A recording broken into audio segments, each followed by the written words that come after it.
Hell yeah. Kendra Landsberg joins us on the LonelyMans podcast. Thank you. Kendra, what is up? I'm so I glad think you're we're here. live. This is live now. Yeah. That's why Ben just started eating, because now we're live. Yeah, very professional. You know us. We're very professional. Only top of the line production quality for us here.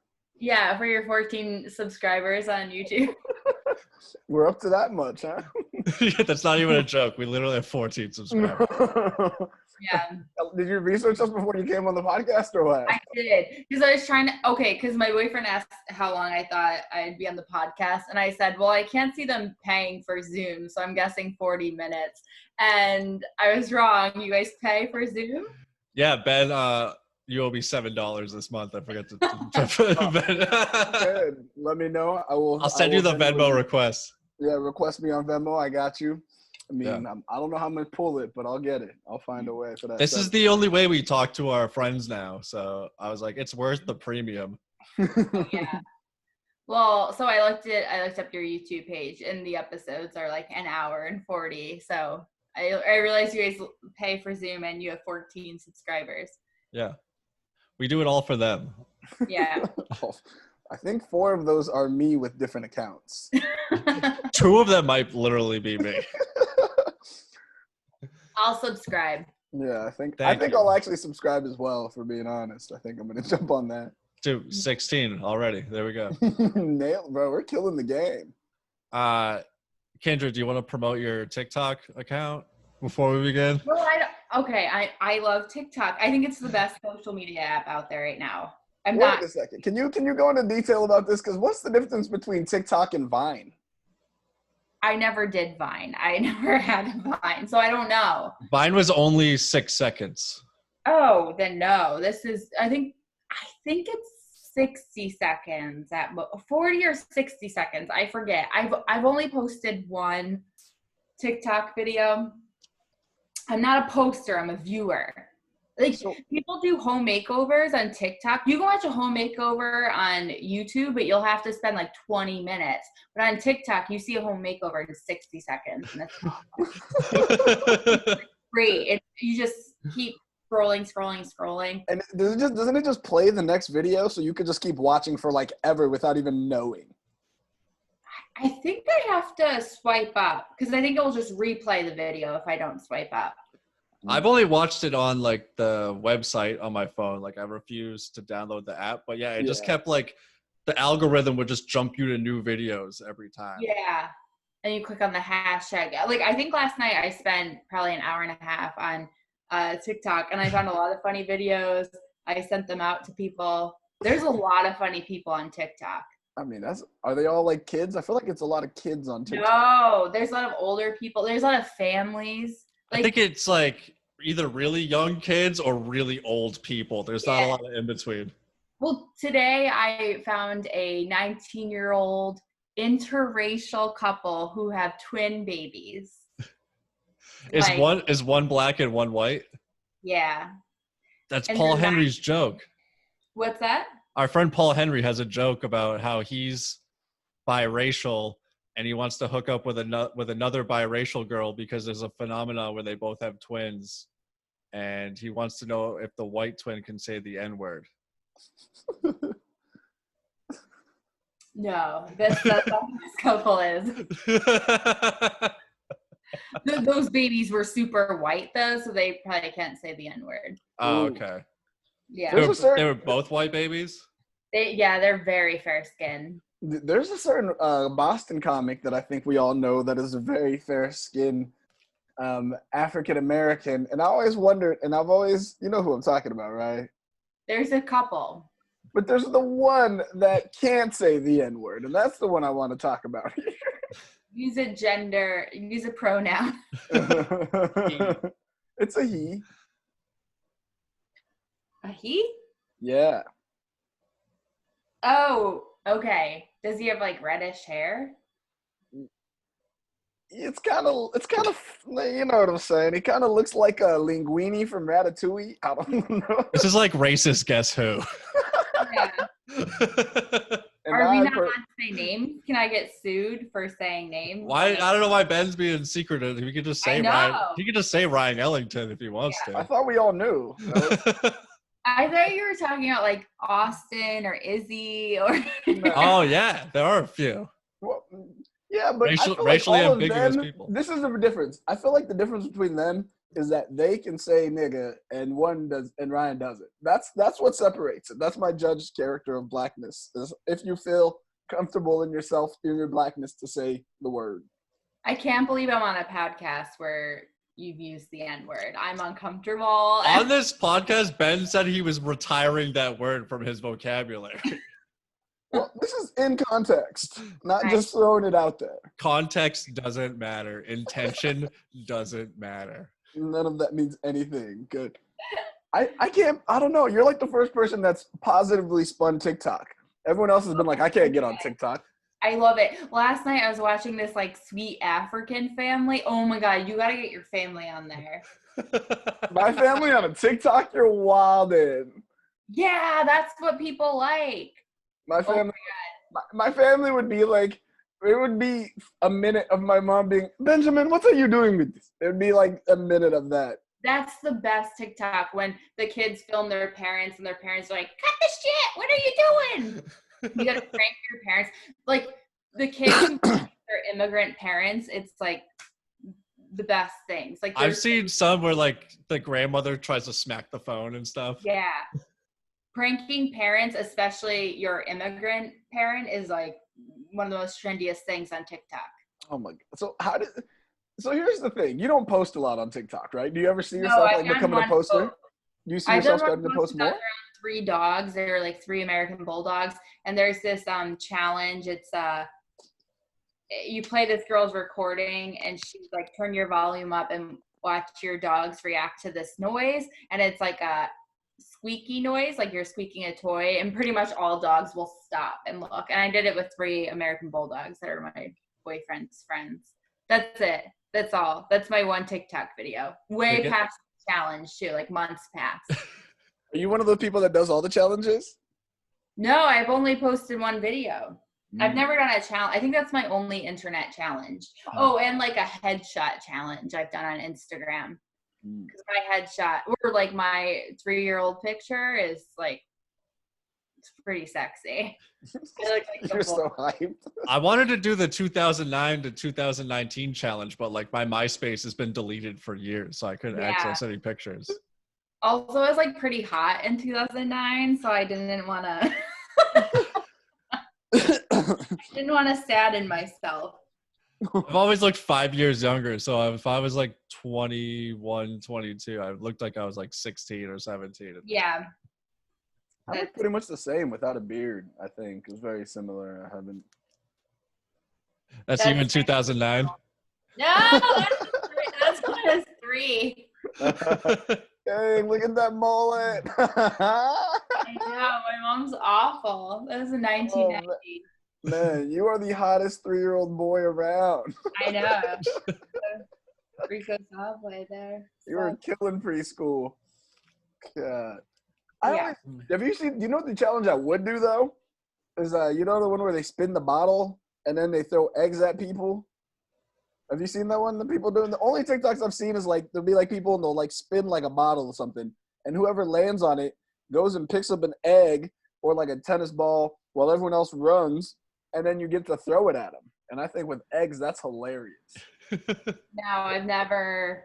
If the bottle lands on you, you get to throw the stuff? Yeah, you get to throw it. But yeah, so it's cool when you're throwing it, but when somebody pegs you with an egg, that sucks. But I think it'd be great because I got a cannon for an arm and I'm fast. I'm out here. I'm ready for this game. I want the challenge to go big. I want it to spread the comics. So can you push that along TikTok if you come across it? Yeah, I really think you could be big on TikTok. What would I do on TikTok? One of Ben's best sets was when he called his mom and wasn't allowed to tell her that he was on stage, and he had to run his bits on her like in a conversation. Why'd you answer your phone? My mom? She called you? I called her. He called her and he had to do his jokes to his mom, but he wasn't allowed to say that he was on stage. Oh, gotcha. Is your mom funnier than you? Yeah, my mom's hilarious. She would bury me every time. I get destroyed by my mom. She got the most laughs during that Bro, set. my mom roasts me all day, every day. Like, that was my childhood. I think no one's roasted me harder than my mom. I can't take that chance. My mom goes viral on TikTok. That would be my nightmare. Well, last night I started following a mother and son. Like, the son's in his 20s and the mother, is older. And she's Korean. She's from Korea, and he's Korean American. They're hilarious. Funniest comedy duo I've seen in ages. Man, I'm gonna call my mom. If I told my mom about TikTok, you know what I'm gonna do? I'm gonna call my mom, because I call my mom and I practice speaking French with her. So I'm gonna call her and we're gonna talk about TikTok, and I'm gonna record this conversation just so you guys can hear how ridiculous my mom will think this sounds. Are you calling her right now? Call her right now. Call my mom. You call her right now. Nah, because then if she doesn't pick up, I'll be crushed. And I would have to have Ben put French subtitles on the bottom, or English subtitles for French. Well, because I can speak in French. You know French? Oui, remember? Oui. Well, I mean, like, I don't know how fluent you are right now, though. Like, how fluent are you right now, though? Are you, like, still in it? Like, can you still speak it fluently right now? Well, since the quarantine, I've been learning Spanish. Sí. So, mucho sí. Oh, really? Claro KC. But yeah, I mean, my Duolingo app is always ready to go. No, I took like French from 7th to 12th grade, and then my nieces and nephews speak French. My sister-in-law, they are French. All right, that's pretty cool. Yeah, no, my Duolingo app's been going pretty hard. I'm on like a 58-day streak right now, keeping it going. Dang. I keep breaking my streaks. Yeah, but how long do you use it every day? It depends. Sometimes I'll just do like 2 lessons or like 2 rounds. Other times I'll use it for half an hour. See, I've been reading because I found like other things that I need to do. Like reading all these books to check my white privilege. Like, I've been reading Me and White Supremacy, and you have to do like journal entries there. So then I like forget to do Duolingo. Did you read White Fragility? No, I did just get it. Like, the library messaged me saying the ebook was now available because I had it on hold, but I knew I wouldn't get around to it because I'm reading a couple things right now. I just heard a whole podcast about White Fragility this morning, and then there was an interview with a woman that went through a year-long White Fragility like course with the author of the book, and it sounds absolutely like terrifying. Why, Jesse? Are you fragile? No, well, that's it. If you defend your white fragility, you're racist. Like, there's no like getting around it. Like, the way she spins the whole thing is like, no matter what you say as a white person, it's like white people are racist. They're born racist, and there's like no defense, like defending that. And if you try to defend it or get upset about it, it's because you have white fragility. Because you're racist. Wow. I'm going to read this. Yep, no, that's a fragile one. If you want to learn how to just break white people down, and like white women aren't allowed to cry like during the seminars because like white women.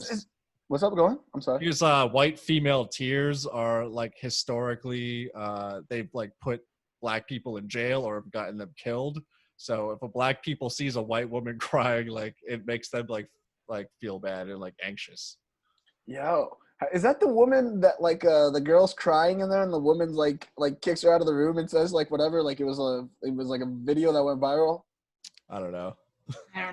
The woman who wrote White Fragility is white, right? Robin DiAngelo. Is she like an older white lady with like white hair? She's like a 63-year-old white woman. Yeah, I think I've seen the videos of her teaching the class. And then there's like this white girl like breaks down crying and then she's not having any of it. If it's who I'm thinking about, she was not even playing any of that. Like straight up in person. I was like, it was intense to watch. Like I was like, holy shit, people are feeling some type of way. Yeah, the podcast I listened to is called Blocked and Reported. It was just an episode they put out today about white fragility. And like they break down the book and then they have an interview with a woman that went through the course. And it's nuts.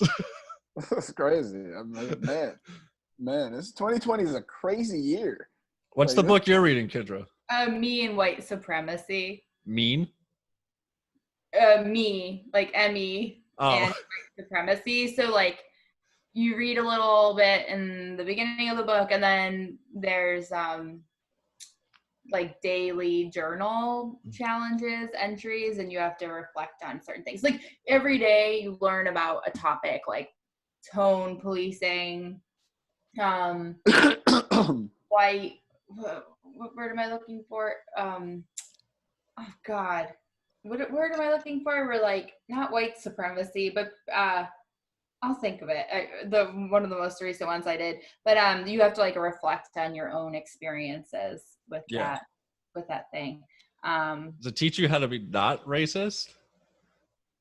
No, well, I want to read another book I have on hold, but it's like really far out, is How to Be an Anti-Racist. Yeah. Yeah. Oh, there is, day 2 was about white fragility. Tone policing was day 3. Talking about like our silence, like have I been my white silence. Yeah. That was something definitely, especially. I don't know, when you're like interacting with people of color and like that's all you're thinking about is like how, I don't know, it just like feels racist. You're just like thinking about race the whole time that you're like interacting with. Racist. I'm not racist. I'm not a real racist right now. I don't want to upset Ben. I don't want him to think I'm racist, and now I'm changing my behavior. It's like, that's like very racist. I can't just have like a normal interaction with Ben. Oh man, it's too late now. Normal interactions are done. Yeah. Oh, you asked me if I was learning French or Spanish still. Why I'm not on a 15-day streak, and I'm telling you because I'm reading. I've been trying to read, like just read in general. I found if I read on my phone, I actually can read. Like because now I have the on your phone. Yeah, so because the Boston public libraries are closed. I've been getting ebooks through 2 apps from them, like Libby and Hoopla, and I can read on my phone. And I know why, because the text is a lot bigger and there's less text. So like if I'm reading a regular book on a page, I get lost and I get distracted and I'm like all over the place. I've been like that since I was a kid. Like I can't like get through a page without being distracted. But this is nice because it's only a little bit of text and I can make it as large as I want. So it's great. That's interesting. I'm the exact opposite. I can't read. That's fascinating. I can't read from my phone. Like it has to be in a book. If it's on my phone, there's no way I'm going to even stare at it long enough to finish reading anything. That's so weird. Well, I noticed because I have the book app open, I'm not scrolling on my phone. Like if I were to have a book open, I'd like look at my phone, pick up my phone, get distracted. But because the book is taking up my phone, I'm not playing on my phone. That's weird. But I'm already on my phone. So the moment it buzzes, like that's a wrap. Ooh, what's this? Like it's already over. Like I can't have many friends as you, so it's usually just Jesse tagging me in the podcast. But for those 14 subscribers. Yeah, yes. You know. What was your most listened to podcast episode? The YouTube gets more hits than the Spotify, and the most played on YouTube is Al Christakis. There's like 100 views on that, which I don't know why. Yeah. Like Al's funny, but like the title is Boneless Gumbo Pussy. Maybe that's what it was. That's probably why. We need better titles for everything. Yeah. We just need wild titles. We'll put pussy in the title of this one. We'll find an excuse to do it. The vagina monologues. Yeah, just don't use my name. I'll talk to you about that later. We have to change my name somehow. One of the reasons is not only because I'm like potentially on the job market again, but my niece and nephew, man, they're 8 and 9. They won't stop looking me up on the internet because they found out I did comedy, and I saw them like a week and a half ago, and the first thing my 9-year-old niece said to me, she was like, Kendra, we found one of your comedy things on YouTube, and she said it was really weird. And I was like, oh my God. I was like, I told you not to look me up. And she goes, yeah, it was really weird. She's like, also, it had 7 thumbs up and 1 thumbs down. Like, who thumbs down me? Like, I can look how insecure I got. I think because I haven't done comedy in so long. Yeah. And then my dad's like, yeah, I got a thumbs down. And then my niece, because they watch all these big YouTube stars. She's like, also, it only had 345 views. That's a lot. I know. And then I went to the bathroom and I was like, oh my God, what video? I can't believe I have 7 thumbs up and 1 thumbs down. That's a bad ratio. And then I looked it up. Turns out it wasn't one of my comedy sets. It was a video I was in, a sketch video. It was a Rob Cooley video. I was like, oh, okay, I don't care then. It wasn't my art that was disliked by 1 out of 8 people. Do you have stand-up sets on YouTube?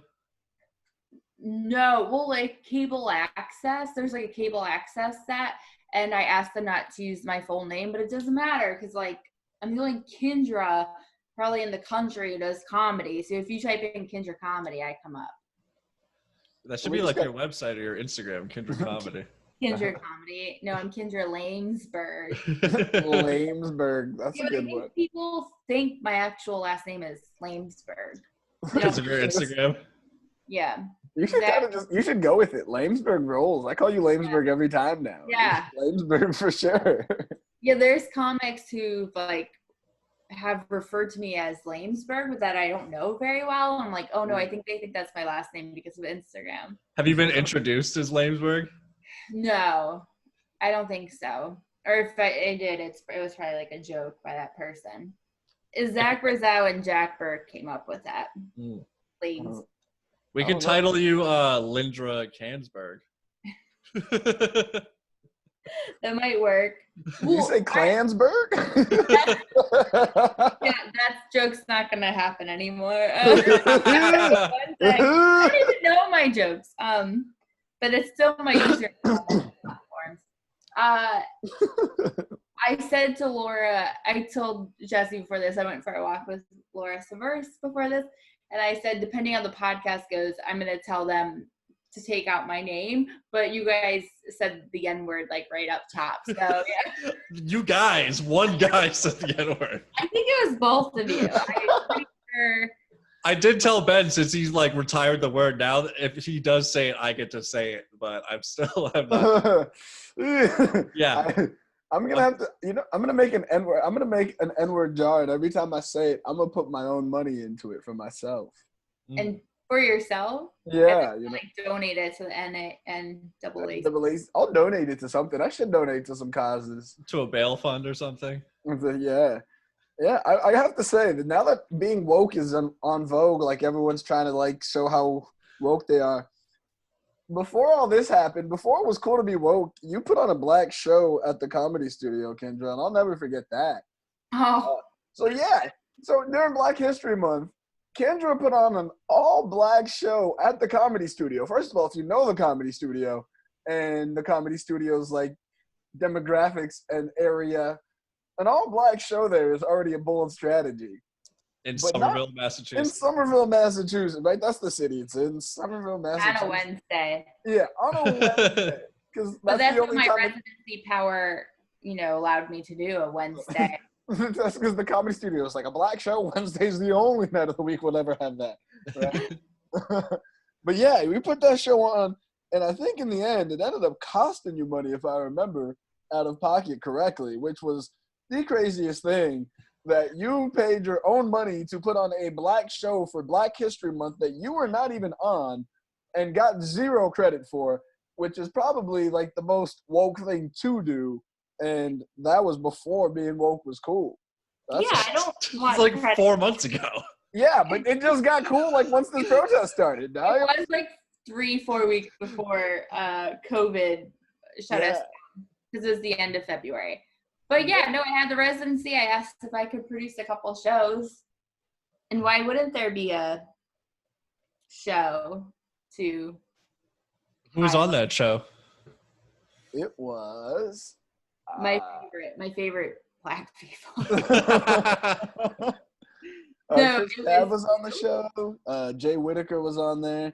I think Austin bailed, right? He wasn't on there. Bailed, he got a paid gig. Yeah. We had because it was a Wednesday, and Wednesday at the studios can be awful, but we had a decent crowd. There's 24 people, I think. Yeah, it turned out fairly decent.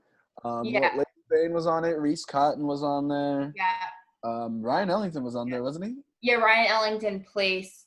Yeah, replaced Austin. Other half white guy. Yeah. You had to get your light skin quota in. Yeah. Zenobia was on the show, wasn't she? She was. Mm-hmm. Yeah. I think that's all the comics. Did you say Cordova? Yeah, I said Tab was there. I forgot Cordova. I think Cordova was the other comic I forgot. Who's very funny, by the way. And it was funny because everyone in the green room had never been in that green room because they don't perform at the Comedy Studio. Yeah, I just remember looking at Chris Tab and I was like, what is happening here? If you put it together, it's very what are the odds that there's another black show not put on at the Comedy Studio? We'll find out. But we'll find out if there is ever a Comedy Studio. How does a place like the Comedy Studio hold up in a time like this? Will they make it past this? I don't know. Maybe the Beau Market's waiving rent. I don't know. Yeah, everything's closing. I forgot I have a show. I wonder if that still exists. Which? Oh, the one at the Beacon Hill? Yeah.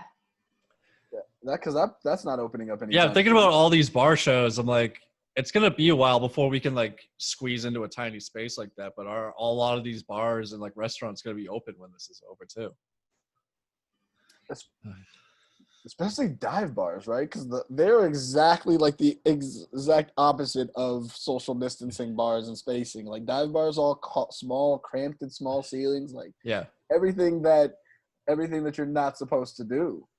Somehow Beacon Hill Pub became extremely popular. I still don't know how or why, but and some of those shows there'd be 60 something people on that side of the bar. Yeah, the two I did were packed.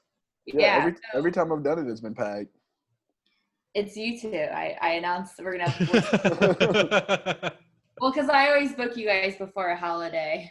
Yeah, that was very nice. Those Sundays before Monday holidays. We appreciated those because some of those nights got really good. I think even me and Jimmy did one that I don't think was on a holiday night, but it still had a pretty good turnout. Yeah, I don't know. I have no idea why it got so popular. Mm-hmm. But I literally had nothing to do with it. Were you with someone else doing the show before? Or did you just reach out to him, or how did you get the show? Zach did it it started I think last June, and Zach did it until he moved. And then you just took it over? Did you promote it? No, we never had to promote because the McGreevy's Corporation does. Okay. So I'm thinking Beacon Hill will be fine because they are owned by the McGreevy's Corporation. They own many restaurants, and they probably have a lot of money behind them, but I don't know. So what else do they own, the McGreevy? I know they own McGreevy's and Beacon Hill. Do they own anywhere else that they do comedy at? Or any other? Not that they do comedy, but they do own other places. I couldn't tell you where. I forget. Have They you own done a McGreevy's? few other places. Have you done McGreevy's, Jesse? No. I've barely done anything in Boston. You've never done anything in Boston? I'm barely. No one. That's why I didn't make the hot comics list. No one knows me out there. Did you do a hot comics list? Yeah, Ben's the total package or something. I'm very salty about it. Where is this list? It's what's Sean Carter's website? Unseen Comedy. When did it come out? Months ago, had to be March or April, maybe. Yeah. Was it during quarantine? It was a little bit after quarantine started, I think. Yeah. The Wet Cat crew put a list together and submitted it to Sean Carter, and he posted it. They didn't ask for people wouldn't ask for your input. Are you looking it up right now? I kind of want to. Yeah, go through it and give us your honest opinions about each person. Yeah. So, Jesse has very strong opinions about somebody being removed to make room for him on the list. Boston. Anyone yeah. Okay, so this is it 2019? No, that wouldn't make sense. Oh wait, it says wait. It did say it was updated. Yeah, whatever the most recent one is. April 16th. Oh my god, it has Chris Kin back, so this is definitely not to be taken seriously. Chris he's got that Jason Statham look. I like him back. He's a sexy dude. The look on Kendra's face as she's reading this. This is perfect. So Chris Kenback. No, I'm kidding. Chris Kenback, I watched Gone Baby Gone the other night with Casey Affleck, and I was like, there's Chris Kenback. Sean Connolly. Connolly? I forgot who's even on this list. Yeah, I didn't. What was Connolly's title? You disabled my screen sharing capabilities. I'm sorry. How How do I don't even know how to do that. Iron Fist in here. Allow, make Tony. post, allow record. It might be because you're recording. It's okay. I forgive you. It's probably because I'm not a host or something. Try it now. Oh yeah, I can now. Okay. Here, wait, this will be good for the YouTube. Okay. This is from this top. I guess there wasn't a list last year, and the reasoning is there simply weren't enough hot. Okay, so the bad boy, Chris Kenback. Ooh, yeah. Pink shirt. I'm a fan. When I met Chris Kenback, he was not a bad boy. He was like in a long relationship. He lived with his girlfriend. I swear he wore button-down shirts. All right. Was he doing the same type of jokes? Yeah, he's always been awful. The hot dog, Sean Connolly. I don't even know what that means. But it's perfect. It's there. This silver. He's not eating hot dogs there. He's eating kielbasa. The silver fox, Tony V. Tony V is a good-looking guy. Oh my god, the total package. Yeah, they like this one out. How did this happen? Can't even see your package in the picture. I look like a shadow. I don't know why they chose my picture black and white, but whatever. I know. And you're wearing like a dark sweatshirt too. Yeah, I don't know if they were trying to just make it look like I wasn't there. You're not even unboxed. You're not the total package. Is that from Beacon Hill? Where is this picture from? That's a great question. I have no idea. I can't see that is it looks like what's it called? The Beatniks. Beatniks, yeah, in Worcester. That's where it looks like. Yeah, because I have one of my Tinder pictures is on that same stage with the dartboards in the back. Wow. Which would have been a great picture for this website, honestly. Gets a lot of hits on Tinder. The newcomer, Jay Martin. Okay. You know who that is? Jay Martin? Yeah. Oh, yeah. Yeah. He's got a real cute dog. I've seen it on Instagram. Sonny Dennis, this is not a good picture of him, but I feel like that is a good picture. He's got the short hair. I don't feel like it's a good picture. I feel like he looks kind of weird in that picture. But, yeah. But Sonny's an attractive dude, like in real life. I don't know.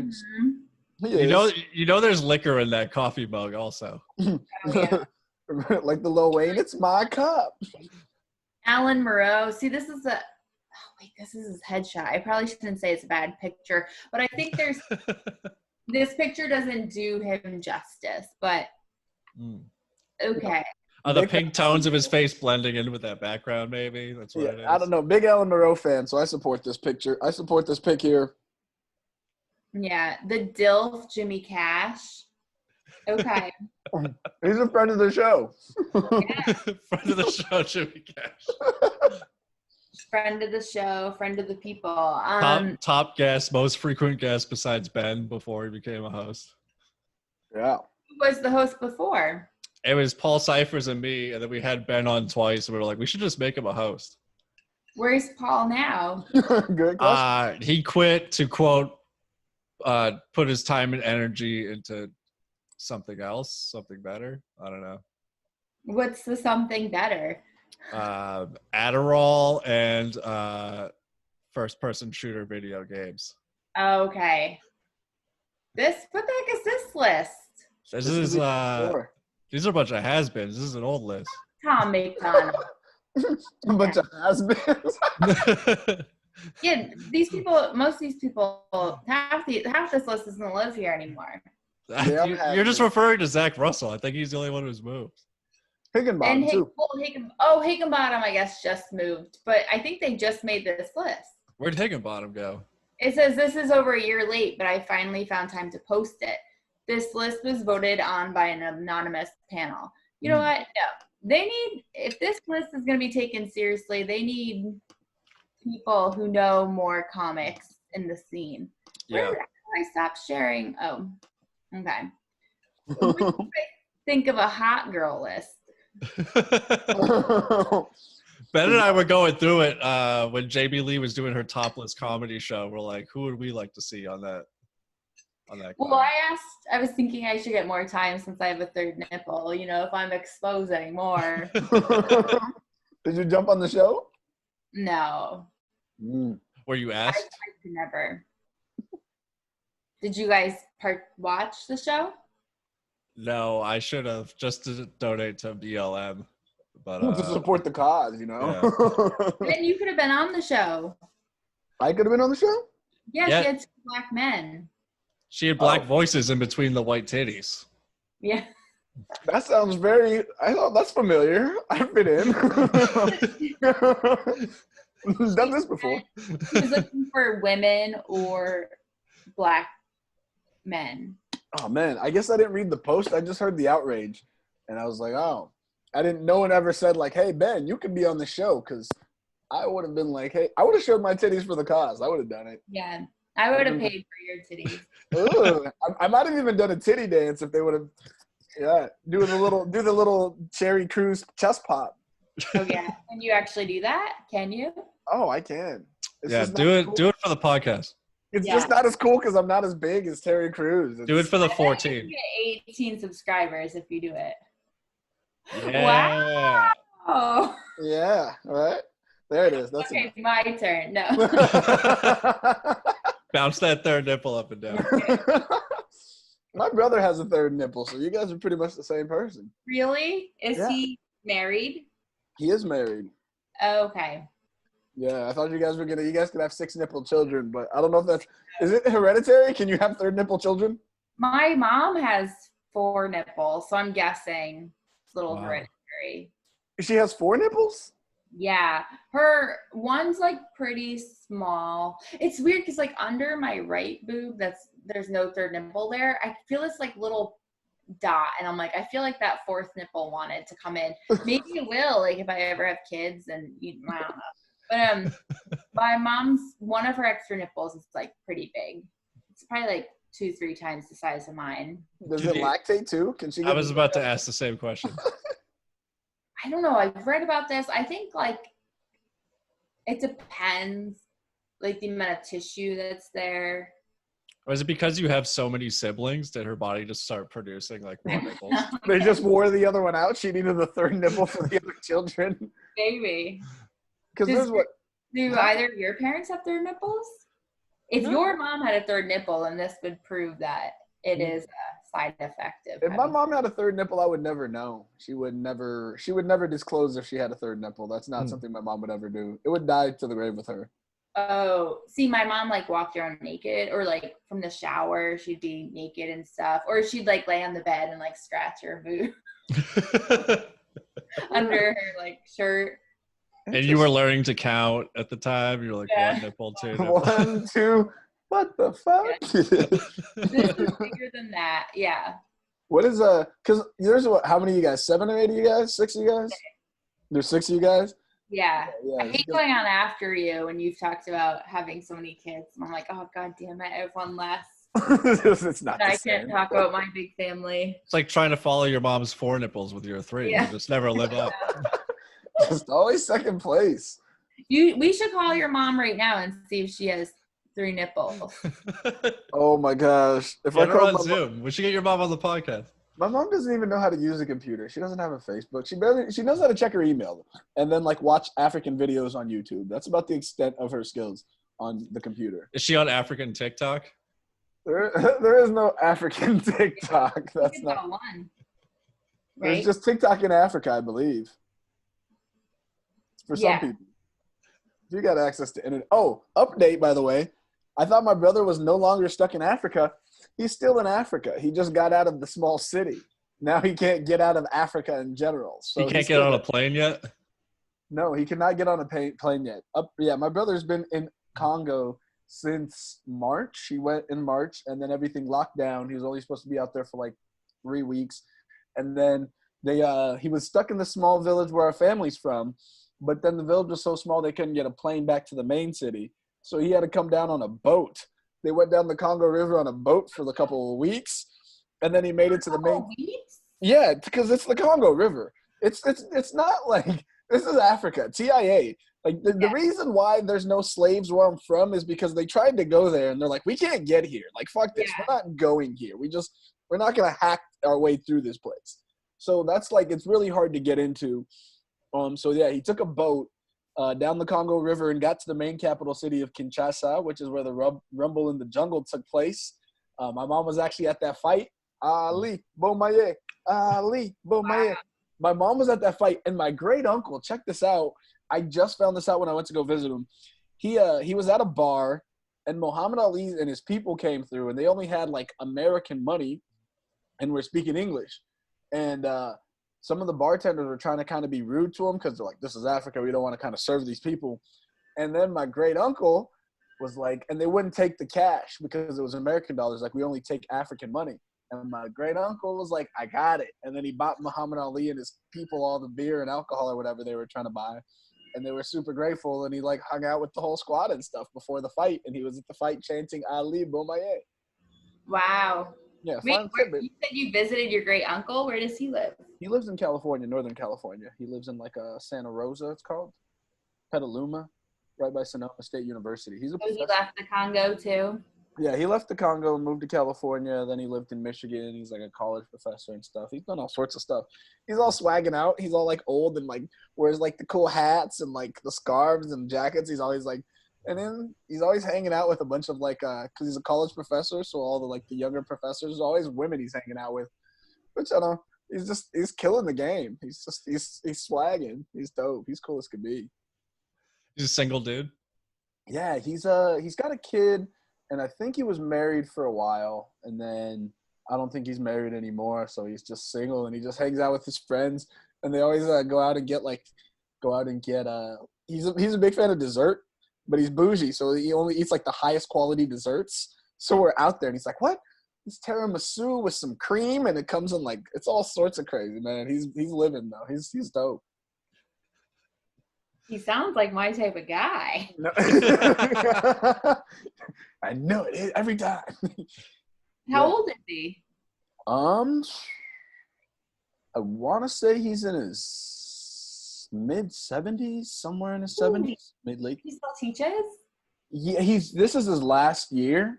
So his job does this thing where like if you're tenured and you retire as a college professor at his university, then if you sign on to teach half-time, you still get full pay. So he's like, why wouldn't I do that? So he did that for like 5 or 10 years where he just worked half-time but still for full pay. And so this is his last year that he's doing it for. And then after that, he's just kind of chilling. But anyway. It's a shitty year to go out on. I know. Yeah, man, 2020 was not the year for anyone to go out on. No. But my brother, he's still stuck in the main city, and he's trying to get flights. You have to usually go through Europe or Belgium. Still stuck there. So he's still in Africa. He's not – it's been like 3 months now, and he can't come out of Africa. So when did he get off that boat? It's been about a week now. I think last week he got off the boat. Yeah. Who took him on the boat? We have some family and some like family friends that live there in the city that we're from. It's called Kisangani.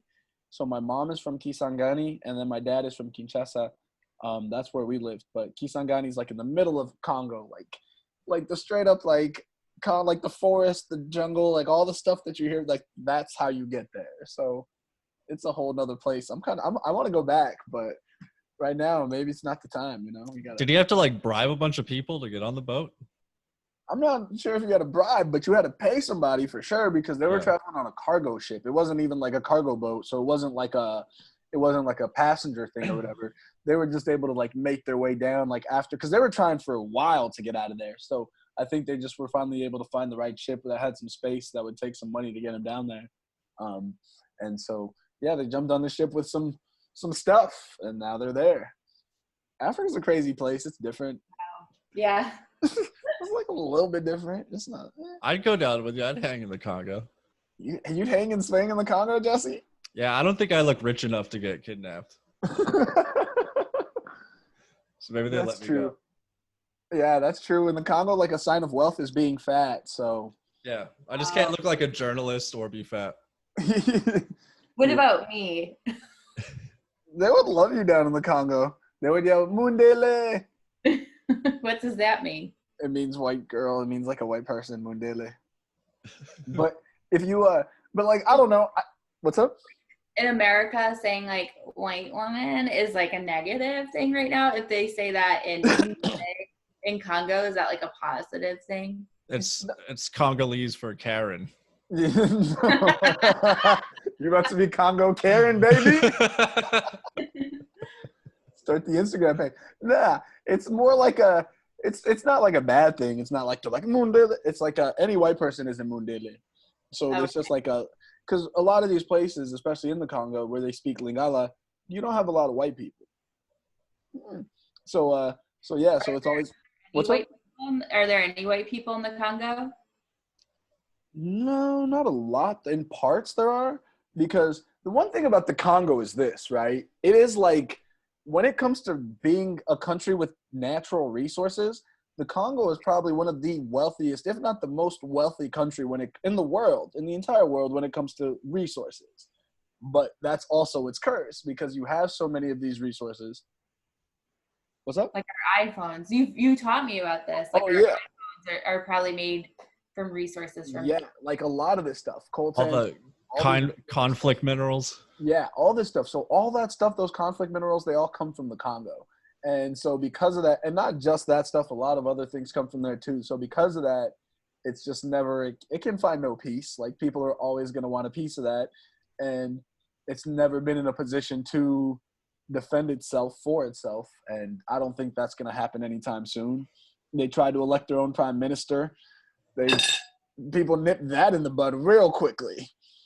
The CIA was involved and all these people were like, oh shit, right. Yeah, that stuff happened real quickly. Like, we're here for the Congolese people. They're like, nobody got time for that. So yeah, because ever since then it's just been like a bad just input dictator after another that's kind of like just puppets pulling strings, you know. Do you think you could be prime minister of your birthplace, the Congo? Is it the Republic of the Democratic Republic of Congo? Republic of Congo, formerly known as Zaire, which I think is a way cooler name, by the way. Like, take off the Democratic Republic, just be either Congo or be Zaire. I think Zaire sounds dope. Oh my God, Zaire? Yeah, when did it change from Zaire? I thought that was still the place. It used to be Congo back in like the 1970s and before that. Well, it was originally called Congo like way back historically. And then the president, Mobutu, after they assassinated the first elected prime minister after he was killed, they put in a guy in power named Mobutu Sese Seko. And that was in the late 70s, early 80s, and he's the one that changed the name to Zaire. And so during that time period, it was called Zaire, and I think that was up until like the early 2000s. And then in an effort to sound more democratic, they're like the Democratic Republic of Congo. They went back after some falling out. It was like a rebrand. Learning about like the continents and the countries, and I remember Zaire on the African map. Yeah, Zaire, that's what it used to be. I haven't heard it in years. It's a dope name, right? It sounds cool. There's like black kids being named Zaire now, which I think I think Dwayne Wade's son is named Zaire, actually. Zaire Wade, I think, is one of his sons. Would you name your child Zaire? Zaire Bosanga? No, Zaire Bosunga. The problem is the last name Bosunga doesn't have like a Zaire ring to it, you know. It needs like my name works because it's like alliteration with that name. Benjamin Bosunga works. Yeah. Any of your other siblings have B names? My mom's name is Beat Rice. Well, Beatrice, but I call her Beat Rice. Beat Rice. That's a big difference. Something like maybe with an A. Like, do any of your siblings have an A? Like, are any of your siblings named Kindra?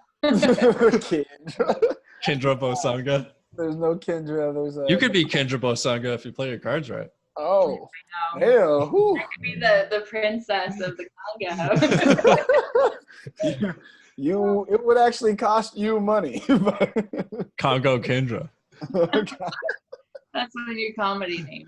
After I read Me and White Supremacy, that's gonna be my comedy name. And you book another all-black show. Yeah. I feel like Congo Kendra sounds like a slur for a porn star that only does black guys, like only does interracial.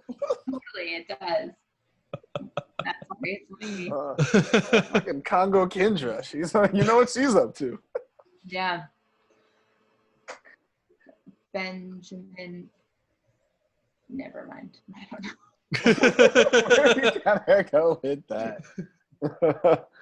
No, I would go back to the Congo. I'm kind of scared to go back to Africa though, because I don't want to go back to Africa like broke. Like if I went back to Congo, I'd want to come back like a conquering hero, like I won something.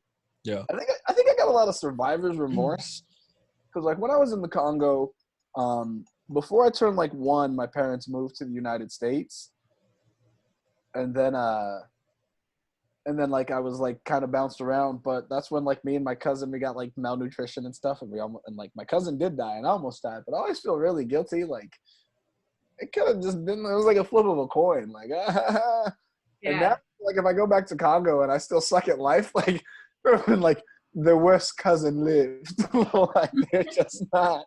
What would they think about you being a comedian? Depends. Am I good or am I famous? That's the thing about being a comedian. It's like if you just do it and you're not like getting any clout from it or like doing anything, then you're just like, he is bullshitting his time. So you got to be like Trevor Noah before you go back. That would be nice. That would be ideal. That would be. So let's make that happen. Blow this up, and we'll. Totally. And do like a, I don't know, like GoFundMe thing and tell them your poor story. Didn't you almost die of like cholera or something? Say what? Didn't you almost die from cholera? No, malnutrition. It's Yeah, bad collard greens. It's called kwashiorkor. Okay, I thought there was like some disease you got that was causing the malnutrition.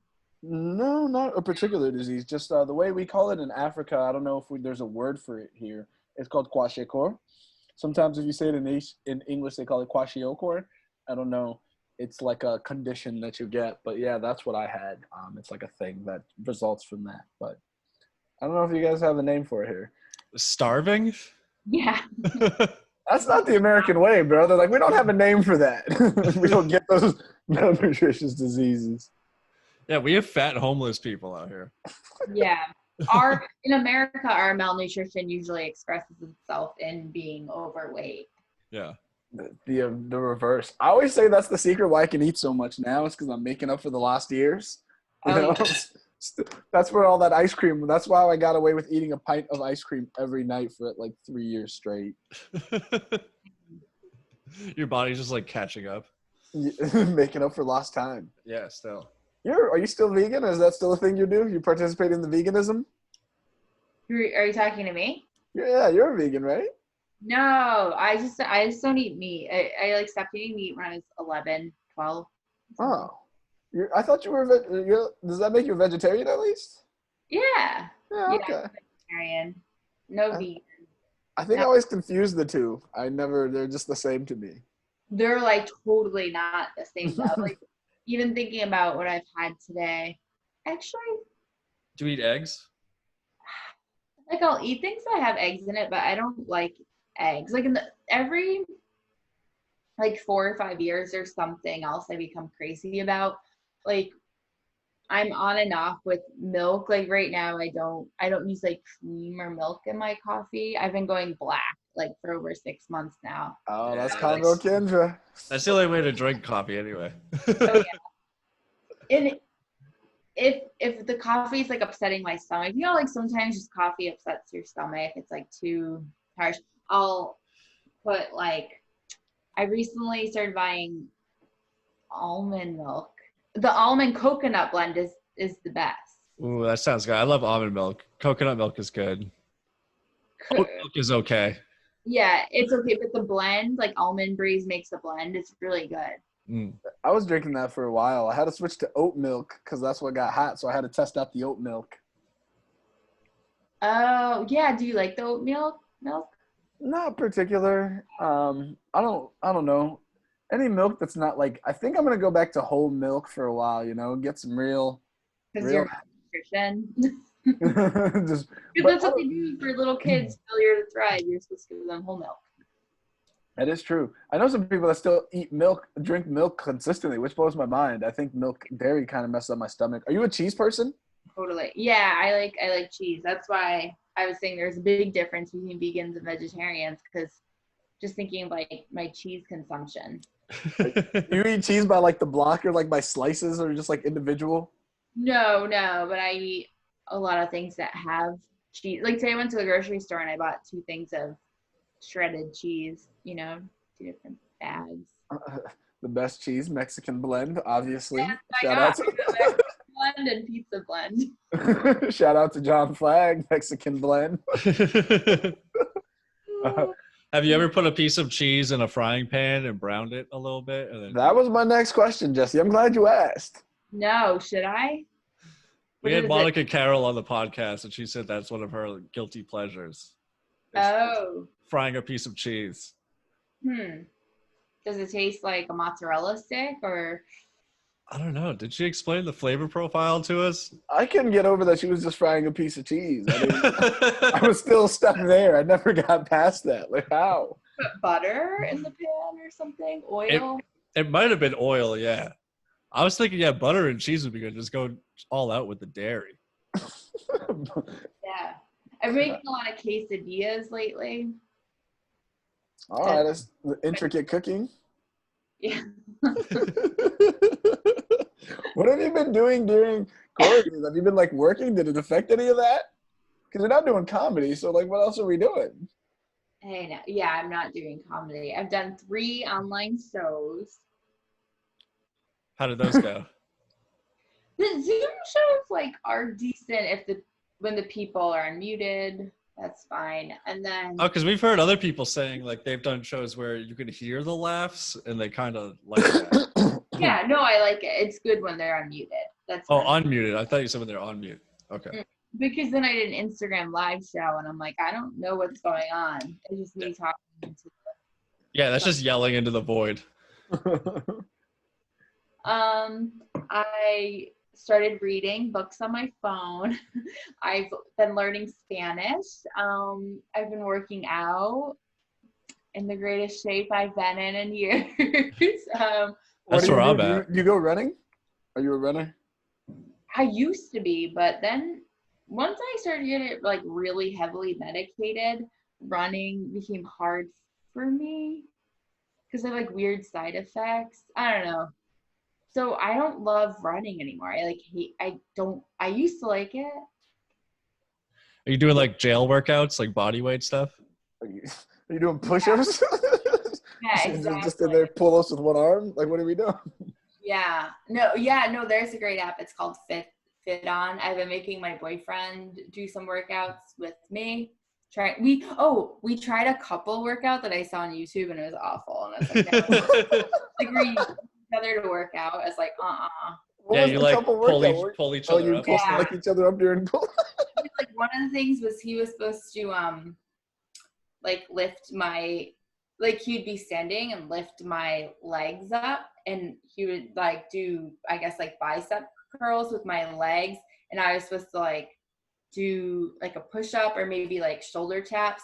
And it was awful. I thought we were going to die. Like we did 2. And then we were like, never again. It was so dangerous. And he's like 6'2" and then like lifting that high. Or like he could plank and then you could do like elevated push-ups with like your legs on his back or something. Yeah, it's also lame. There's the train. There's the train. Oh snap! Which one's this one? Is this a reverse? It sounds like they're unhitching and reversing. What? I can't hear you.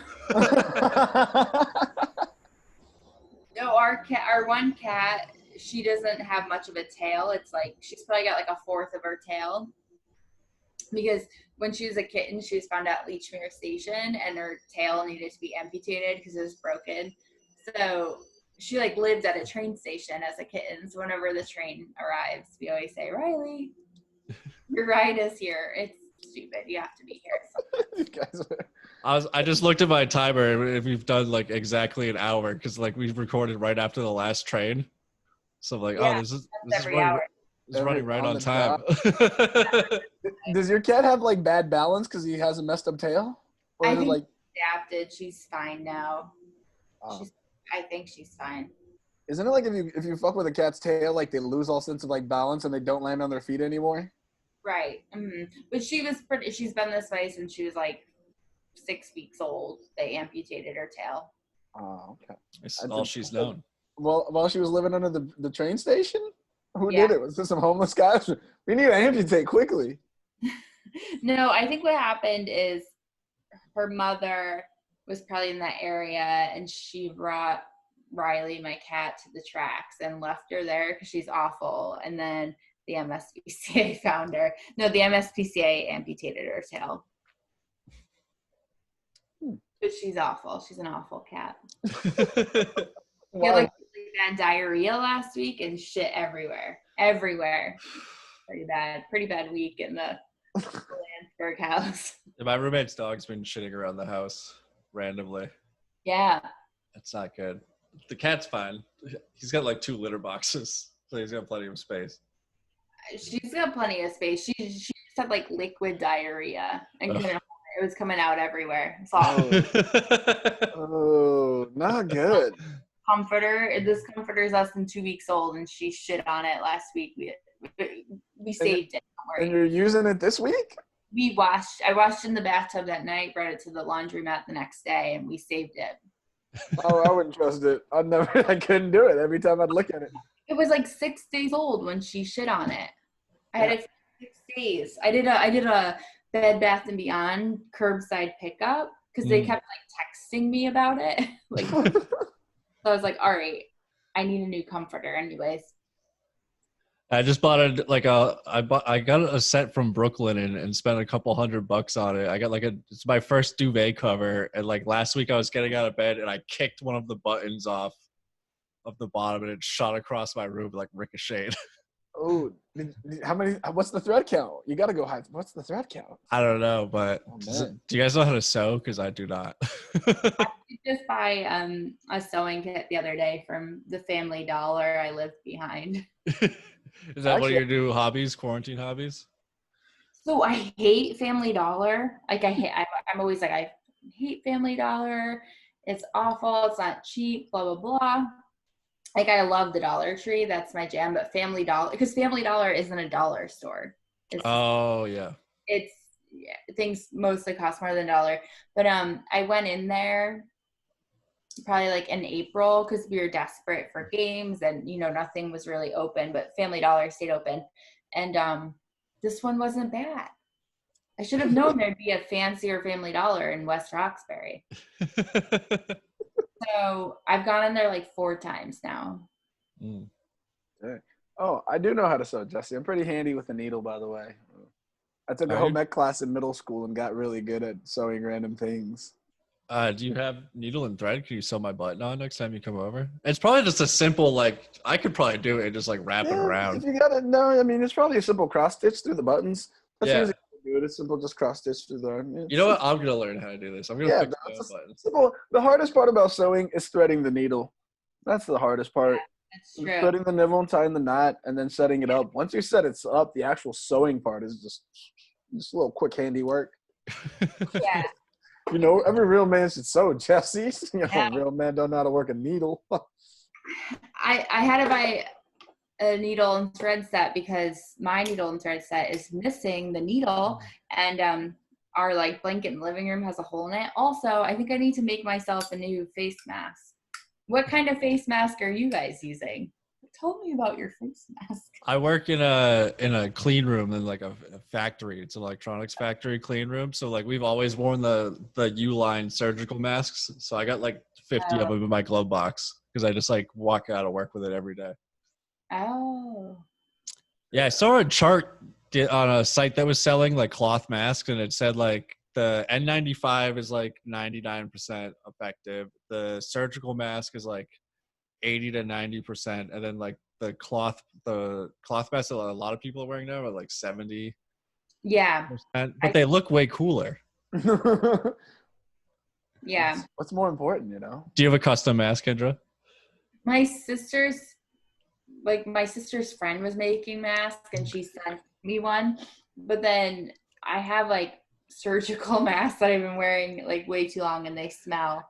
They're probably getting me sick. But my mask that my sister sent me, the cloth one, the like band just broke. Mm-hmm. And I tried to replace the stretchy band with a shoelace today and it was pretty bad. I was on TikTok last night looking up how to make a mask. I saw someone made one out of like an old sock. That's what they kept showing, but all my socks like kind of smell. Yeah. They ankle socks. Yeah, that's what you're supposed to do. The ankle socks are better. Ah, I'm gonna look up. Mine are pretty thin, and they're like no shows. Yeah. What do you use, Ben? I got a mask. It's like probably a cloth mask. I don't really rock a mask a lot because I don't go anywhere where I need one. The only time I ever use it is like if I go pick up food. So like that's the only time I use a mask. I rock into it. I got a little cloth one I keep in my car, but for the most part, fuck it, mask off. You know, it's been I've been on that future plan for a while, but I don't really go anywhere. Like the only I leave my house, I go to like Jesse or I go on like a hike and go jogging. Like, I've been to a grocery store one time since quarantine happened. What? Yeah, you said you've been cooking a lot from home. Do you get them delivered? Well, I just recently got this delivered, but yeah, I bought groceries for a bunch of groceries, and I've just been cooking food from that. I went one time. Yeah, because it's just me, right? So I just live by myself. I mean, I'm pretty much by myself all the time, and so I spent like a couple $100, got a bunch of groceries, and then I just use that for like cooking and stuff. Do you not eat fruit? What? You not eat fruit? I do eat fruit, but like not consistently. I'm not a consistent fruit eater. Man, you were malnourished as a baby, and I eat a lot of vegetables. That counts, right? Is everything just in your freezer? Nah. Also, yeah. I mean, I'm not gonna lie and pretend I don't eat out like a consistent amount. I do that. But some meals, I don't know. And then I've been dating this girl, so sometimes I go eat food with her, and she's a vegan, so I've been eating a lot of vegetables there, so that counts for something, right? I feel like I'm pretty healthy. I'm feeling healthy, right? Yeah, you look better than you did as a baby, I'm sure. Wait, did you have a big tummy as a baby, like in the commercials? Do I what? You know, like in the extended commercials? belly. Yeah. So here's the thing about those years, like they're kind of my lost years. There's not really any like picture evidence of my life in those time periods. Like it wasn't until I reunited with my brothers and sisters that like my life was like recorded again. There's just a part of me that's all oral history at this point. So, You but don't yeah, have any pictures? not a lot of baby pictures. Very few baby pictures of young Benny Bo. I think I've seen 2 in my life baby pictures of me. Dang. Yeah, I mean, there's pictures of me. I think my recorded history visually, like picture wise, probably starts around the time I'm about 4 when we got to the United States. That's kind of where that begins. My sister has like the whole collection of our baby pictures, and she just moved to Mississippi, so I can't like access any of them now. Was your family like recorded everything, took pictures of everything? I think there were like some Polaroids and stuff. There are like a few like candid pictures of like me on like the couch and things, but like not a ton. I don't know, unless they got lost somewhere. Maybe my mom has them like hidden somewhere. I don't know. What about you, Kendra? Were you guys a recording family? Recording? No, we don't have videos or anything. Fancy. There might be like one videotape of me, but I don't remember us having a camcorder. Yeah, we have pictures and stuff. Like my mom would get the disposable cameras and like not a ton. Like, could you imagine being a kid now? Like every day there's a picture of you. Your whole life is documented. Like any kid has enough. There's enough footage of any child out there to make a documentary on any of these kids right now. I watched documentaries about a lot of famous people, and like so much of their life was like documented. Like, yeah. Yeah, and I get jealous, like, cause like if I like get famous and die, there's gonna be like no video footage of me up until I started doing comedy. Yeah, and there's definitely those like lost years where you weren't that cute, so like your parents probably didn't care. Yeah. Especially middle school years, I have like nothing for my middle school years. Yeah. All I had right, a lot of stuff on like desktop computers that are all gone now too. yeah. No, but the reason why famous people have all those that documented stuff is they're probably wealthy. Think of how many famous people came from wealthy families, and they're probably doing activities and stuff where it's all documented. Or they could have, afford those camcorders. Yeah. Or like what is it, like 35 millimeter film or something? Like people in like the 60s and the 70s had all those like home movies from like, or like slideshows and stuff. Yeah. Yeah, you probably had to be pretty wealthy back then to have one of those. We did have these videos, but my mom can't find them. I remember like when I was probably 10, she brought us to Sears and they were doing this like thing. It was free. It was pretty much to register your child in this database in case your child was ever abducted. So I think we got like our fingerprints done, and then we were all called into a room one by one, and these people asked us questions, and we had to like walk to certain spots in the room so they could get like a front profile and a side profile, and they just ask us questions on the video to really, because it makes sense when I think about it, because think if a child's missing and they show you a picture on the news, like pictures, we all look different, but this was like video evidence of us like talking, and I remember they just ask us stupid questions like, what's your favorite subject? Like, what do you want to be when you grow up? And those were the only videos we had, because they give you the video to leave, like they give it to your parents, so then you had that like video evidence of your kid. In case you got kidnapped. But your parents lost that? What would happen when you guys got kidnapped? We don't have the video. My mom says she thinks she threw them away in like the past. When children get kidnapped, they deserved it. I didn't know that was a service offered back then. Yeah, I mean, kidnapping, I feel like the fear of kidnapping was pretty big in the 90s. Oh yeah. Yeah, there's a lot of like hysteria and panic about that. Yeah, actually, I had to be like 8 because I remember my little sister was 4 in the video. She was like in preschool, and I'm 4 years older. Mm-hmm. So this would have been in like 1995. Yeah, like if a guy asked if you want to see puppies and stuff, you had to run away. Yeah. Candy and drugs. Now when there's an Amber Alert, it's all like selfies of the kids. Yeah. Yeah, they're all doing like duck lips and stuff in the pictures. That's weird that you got a picture with duck lips and you were old enough to get Amber Alerted. Like, what's that? 2020 is a crazy year. Every kid has like a smartphone now. Yeah. And it's TikTok. Yeah, and TikTok. Well, and now we at least know if they're getting kidnapped, they're going to TikTok it, so we'll know exactly where they're at. Yeah. I'm getting taken. Where do you fall in your family order with the kids? I'm the third. It goes girl, boy, me, girl, girl, boy. Aren't you like the last or second to last? I'm second to last. Yeah, I'm number 6 out of 7. Right. Do you have siblings, Jesse? Just the sister? I have an older half brother who's 6 years older than me, and then my sister is a year and 3 days younger than me. Oh wow, you almost Irish twins. Yeah. My niece and nephew, the two that tell me like I have no comedy views.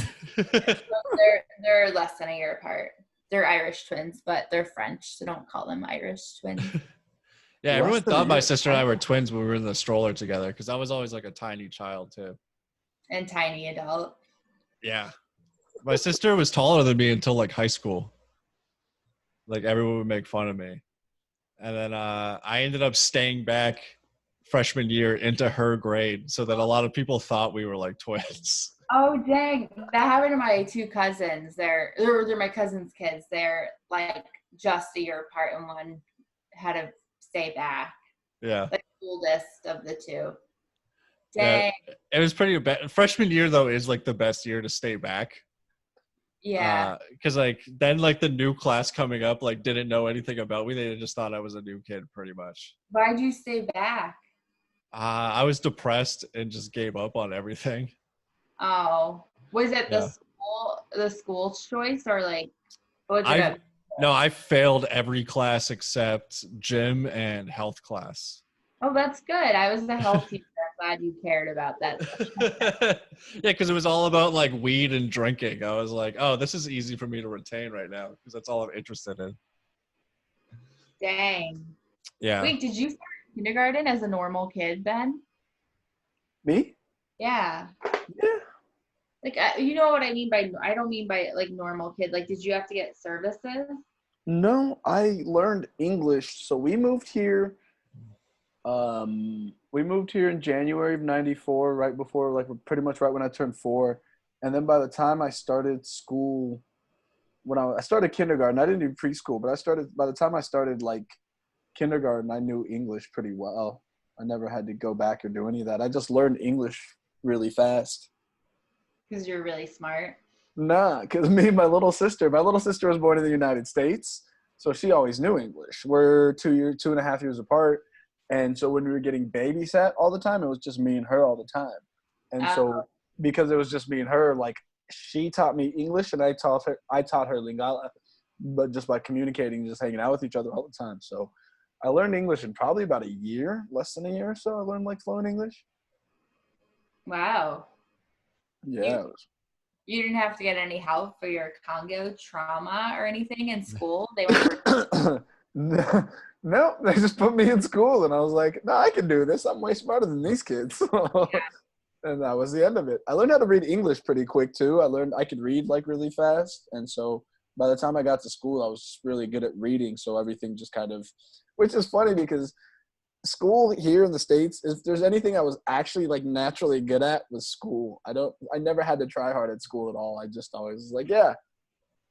And I was very slackerish at school, but I got away with it because I got fine grades. I think, Jesse, how does that make you feel that Ben just did all that? I wish I was not bad at school. I just like gave up after a while. So I was able to like do the work like just enough to pass. Like my last couple years, you had to have a 65 average, so I would get 85s for the first 3 quarters, and then I would get a 0 for the 4th quarter, and it would average out to a 65. So I could just like the last like quarter of the year, I could just do nothing, just sleep in class all day. That is that's beautiful. Yeah, so I was good enough in math to figure that out. I was like, oh, if I just get B's for most of the year, I could just go to sleep and like not show up to class. I feel like, Kendra, you had like straight A's in school. You had multicolored pens and a book for every class. No, I didn't have multicolored pens. I had like the bare necessities, but no, I was a good student. And I was really quiet, but I was also probably very behind in my first few years. Like for preschool, I went to a special ed preschool. I didn't speak at all. Wait, you didn't? How old were you when you started speaking? Like, I guess I would speak a little bit at home, like here and there. But when I was 5, I think I started talking more at home. See, that's weird because like one of my friends, he had a kid, and she was 3 years old, and she never talks. She had a younger brother that talked just fine. She just never talked. Like she would do everything just fine. Like she would hear and do everything about it. She just never talked. Like they're like, can she talk? Nobody knows. She wouldn't talk. Is she talking now? I haven't followed up. I haven't seen her in years. Yeah, so the school I went to, if you look it up, it's a school for like autism. And I don't know, I got a lot of help when I was a little kid. What did they say like you weren't talking for? Or did you just not did you not know how to talk, or did you not want to? Or was it like you had to learn thing, or? So it's weird because this is going to be like 1990, 1991, 92. And my mom isn't like smart enough, I think, to like communicate maybe what they told her. And I would love to see like I must have had an IEP or a 504 or something. I would love to see that now that I've been a teacher and stuff. But my mom's like, I don't know, you just like were super shy. Obviously, I've been a nutcase my whole life, or like maybe I was on the spectrum, because like if kids on the spectrum, if they get a lot of like early intervention, you can, really help. Early intervention is like super important. And I got a lot of early intervention, and then I did speech all throughout school. Did any of you guys do speech? No. Like a class, or like speech lessons? You get pulled out and you go with the speech pathologist. Nah, they try to shut me up. We had different problems. They were trying to shut me up. Yeah, so I went with the speech pathologist up until like 4th grade. And I remember like the only other people who saw the speech pathologist at my school were like the dirty, weird boys. And sometimes we get pulled out in a group. And now when I think about it, like, oh, we were working on social skills. I remember kids getting pulled out for speech, and I never knew what they were doing or what they were learning. Yeah. You didn't know. You just knew, okay, that lady's at the door getting Kindra, or like, I remember this and usually it's by myself, but sometimes we did a group. And I'd just be the only girl, because it's mostly boys who are like behind. Man, yeah, that's true. Man, that's interesting. I always wondered why I talk like an idiot. No, because it's ironic that you became a teacher for a while, right? Yeah, I taught for like 3 years, not consecutively, but. But you don't do that now. Like you work with but you still work with kids though. Kind of more like adults, but yeah, the kids. Yeah, I work for an agency that works with kids, and I do comedy. Look how far I've come. You wouldn't even talk. Now you talk in front of people on a stage. You're outgoing and interactive. Yeah, man. But now for like the reopening guidelines for preschool, like they're encouraging the kids to play by themselves. I'm like, damn, that sounds like my jam. That's kind of messy. No wonder all these kids are getting there's like a whole generation of children that are going to be like, I don't know how to interact with other people. I just play by myself. Yeah. I would always act up in class so that the teacher would separate me and like put me like in the corner of the room, and then I could just be by myself and like draw and like do whatever I wanted. Oh my God, you were a smart badass. Yeah, it was savvy, I guess. Use the system to your advantage. You were playing the system for sure. Yeah, in 2nd grade, our teacher had these giant shelves that he would put like big totes of like supplies and stuff. And it created like a wall in the corner of the room, and he would put a desk behind that wall. So if you like acted up, he would like detain you over in that desk. So I would get in trouble, so I could just be alone in that desk. And then I figured out one of the totes had like candy bars that he would give away for prizes. So then I would just like steal candy and eat it at that private desk over in the corner. Man, you're out here gaming the system. You were a young Berlin game. I just was thinking about this recently. It was coming back to me. I was like, oh, that was pretty like weird of me to do. I was like anti-social. I had like a small like group of friends, but then I would just do like anti-social shit like that and get separated from the herd. Man. Yeah, it was only for those first like couple of years. And high school, I got detention a lot in high school. Which is, did you guys ever get detention? Probably not. No, I got my name on the board once in 3rd grade, and I'm still traumatized. You cry about it? Oh man. No, I didn't. I didn't cry, but if I got sent to the principal's office, I would cry up until like high school. If I ever got like spoken to by the teacher, like I would think about it for days. Oh man. No, Manny-Bo lived in trouble. He lived in timeout. He lived in getting sent out of class to the principal's office all the time. I was in all sorts.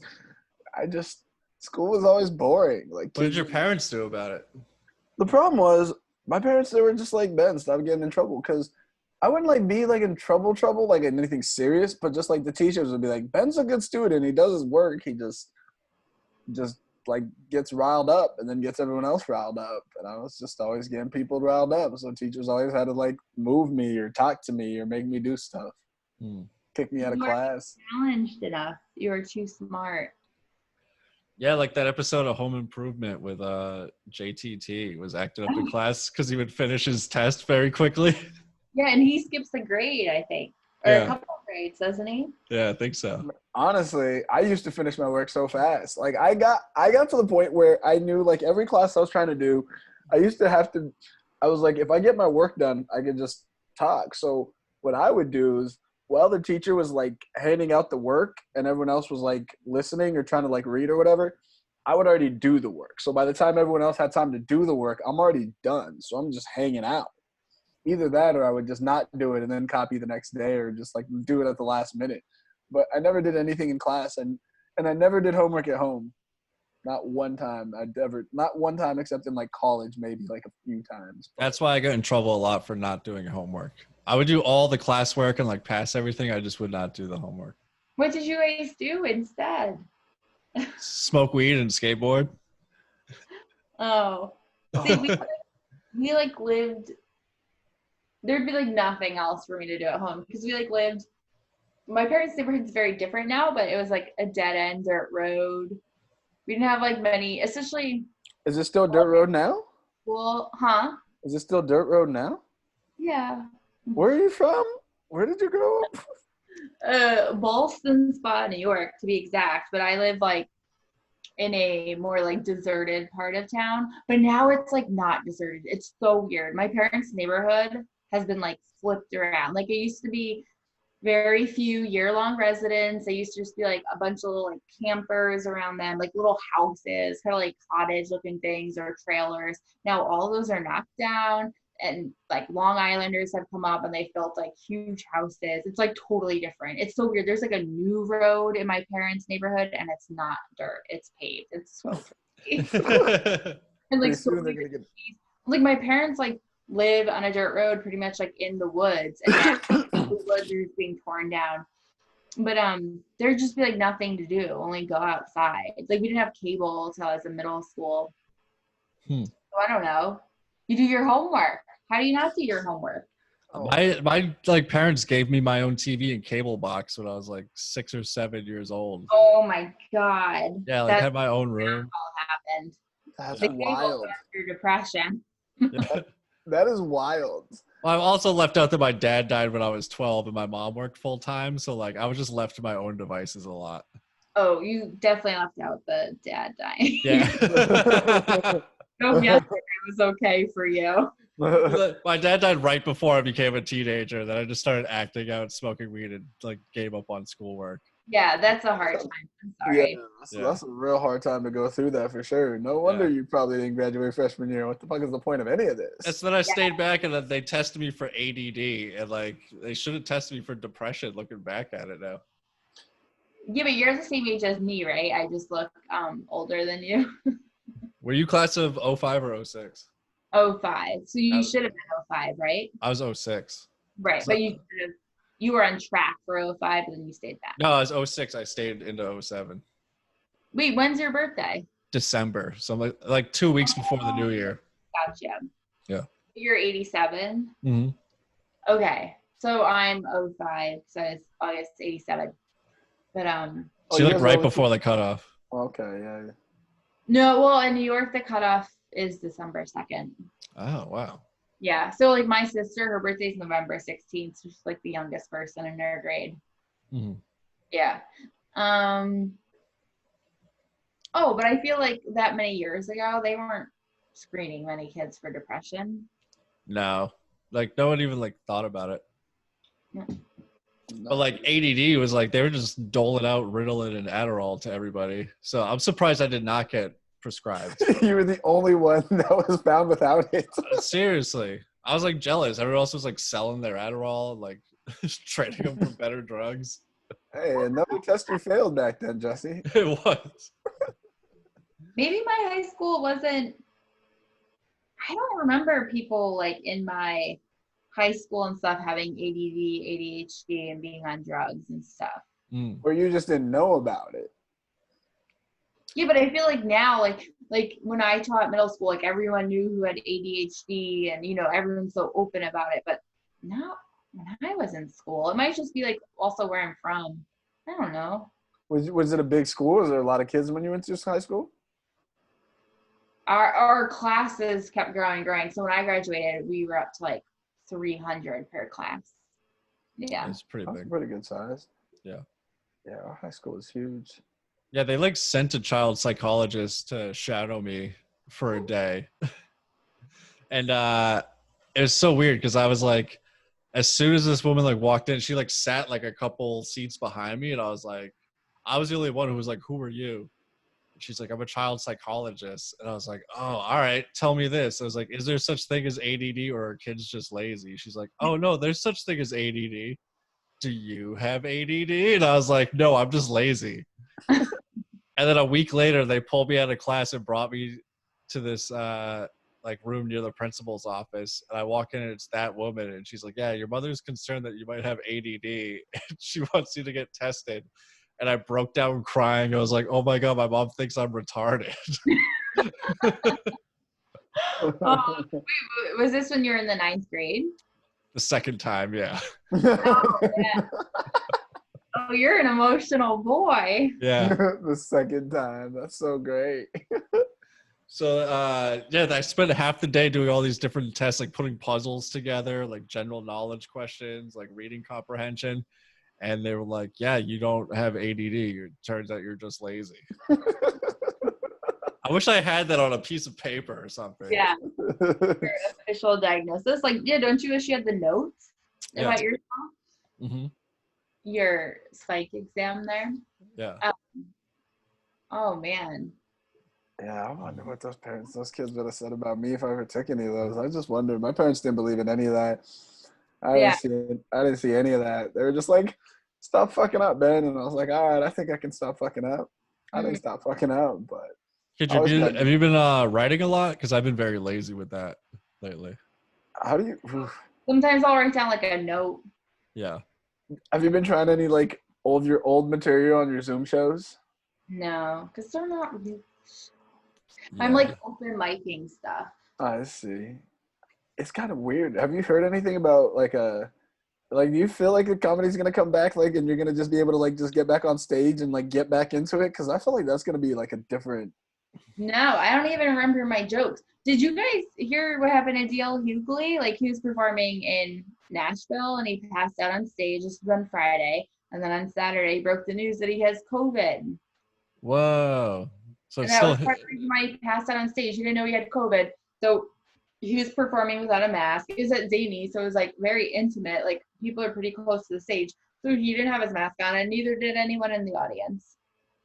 Yeah, I've heard a lot of these shows now. People will like wear the mask into the club and then take it off at their table, and then like everyone's like laughing and projecting COVID at you. Did they test that whole club for COVID? Did the club have to shut down? I don't know. I wonder how old DL Hughley is. Probably in his like 50s now. Yeah, I think he's like 53 or something like that. He's in his 50s. Yeah, so he's got COVID. He talked about it like on his Instagram or Twitter or something. He's like, I was just exhausted and dehydrated. Turns out I was, but because I'm positive for COVID.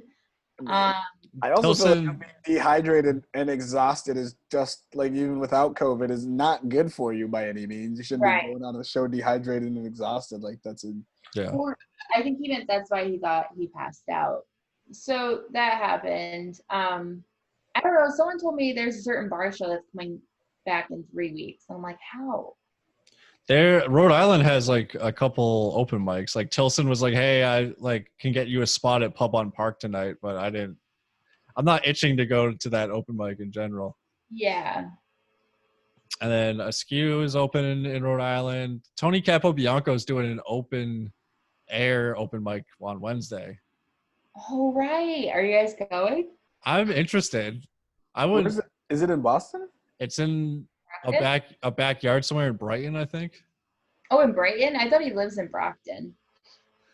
The mic is in Brighton. He DM'd me the address. If you would like it, I can send it to you. But is he allowed to have more than 10 people though? Oh yeah, I don't know. Is that one of the guidelines of Massachusetts? Yeah, I think especially Boston. Brighton's Boston. It's the city of Boston, so I don't think you can have more than 10 people unless if it increases in phase 2. When does phase 2 begin? We're in phase 2. You're in phase 2. What does phase 2 entail? What happens phase 2? Did you guys read the plan? Restaurants. Restaurants can now have limited indoor seating. Massage parlors can open. I was just looking at it today. Retail. Yeah, although some retail was open in phase 1. Like I did go into Marshall's the other day and it was frightening, and I was like, I gotta leave. Really? I've been meaning to go to Marshall's to get a new bathing suit. What was terrifying about it? Just like we got in line to pay, and just like they have the marks of where you're supposed to stand, and the people were so close to me that even if there wasn't COVID, I'd be like, can you move back? And I was like, let's just leave. This line's not moving. There's barely anyone working, which is fine. The Target near me has been like that. Like no one's standing on the X's and stuff. I don't give a shit. Yeah. I went to my parents last week and I went to Stewart's, which is like the local like gas chain / convenience store, and they have like ice cream inside, whatever. So just like half the people in there were wearing masks and half of them weren't. They don't give a fuck. You could even tell like when you look at them to be like, look at me. They don't care. You can just see the don't give a fuck on their face. Give a fuck. I went to Target without a mask once, like maybe like a month and a half ago, and I just felt like the biggest asshole, and I've been wearing it in there ever since. Yeah. Literally everyone else was wearing a mask except me. It is just like a don't be a dick move. Yeah. Just put the like my roommates refused to wear a mask. They went to McDonald's the other day and they refused to serve him, and he had to leave the restaurant. That's awesome. Which roommate? Ellis. Why am I not surprised that he would refuse to wear a mask? Alex like had to use the bathroom, so they stopped at McDonald's. He like walked around the barricade of trash cans into the bathroom. Oh, wow. And then Ellis went up to the counter to order a French fry, and they were like, "You gotta wear a mask." He's like, "Well, I don't have one." They're like, "Well, you can't be here." He's like, "All right," and just like walked out. Why does he refuse to wear a mask? I don't know. They're COVID deniers, I guess. It's not His real. body, his choice. Yes. Yeah. He also got confronted at a rest stop for he went to use the bathroom, and a song that he likes came on the radio in the bathroom, and he was whistling along to it, and some guy confronted him. Is like, "How dare you be whistling in public without a mask?" Hey, I didn't even think about whistling. I was like, "Oh yeah, it's something you just can't like do like out in public anymore. You're just projecting droplets." That is hilarious. Some guy, were you the one whistling? He like called him out specifically for the whistling. Man, that's intense. We got called out here. We like went for a walk, and if we're walking, like our streets are dead. Like we don't wear a mask unless if we go on the main street. Yeah. And we were walking, and if anyone walks on the same side of the sidewalk, you like cross the street. It's just like common courtesy. Like we all know, many people don't wear their mask while like walking on the side streets. I think being outside, it's like not. You're like quickly passing by somebody. It's not gonna. You're not gonna contract the virus that way. Well, we just crossed the street, so we're like a whole street. People have been practicing COVID around me for a while, then always crossing the street when I walk by. This COVID's been around for years. It's for your safety. About a month ago, we were like crossing the street to get, because this lady was coming, and then we were crossing, and she was like, "No mask," and we were like, "Huh?" She's like, "No mask," and Erin was like, "Nope," and she's like, "Great, thanks for the virus. Thanks for the virus." I'm like, I hope you get it. Yeah, this father and his daughter drove by on their bikes, and I heard her say, and I was like, "No mask, no mask." But like we're on the opposite side of the street. Like We've been going on hikes, and like people wear the masks like during their whole hike. yeah.